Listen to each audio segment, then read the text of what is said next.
The other way, if you believe isalary izokwenza rich, we are tired now of motivate abantu ukuba mabenze ntoni ngempilo zabo. Do into oyifunayo ngempilo yakho. If you believe isalary izokwenza rich, go to school, ufumane i-degree, ufumane umsebenzi, uthole i-promotion, eyi-CEO, then uzoba rich. Simple khona. If kumele ufollow lezo step ezo zilula kanjalo kumele uzifolowile uzobe rich. Ayikho enye indlela. Follow ezo steps uzoba rich. Ayikho into ezokuphikisa, uzoba rich. If you follow ezo steps uzoba rich, ufumane yonke imali oyifunayo emhlabeni. Listen, akekho umuntu ozokusokolisa, akekho umuntu ozokubuza imibuzo emininzi uba hayi njeni.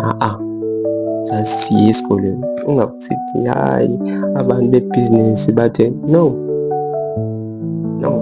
Yeka abantu bebhizinesi, iya esikolweni, ilula leyo. Go to school, uzofumana idiploma zakho nee-masters, then uzofumana umsebenzi. Ufumane i-promotion, boss yekhampani, high salary, ba rich, phila intoni life boyifunayo. It's easy like that. There's no, akumelanga le into esiphikisane nje kancinci ngayo, lula nje kanjalo.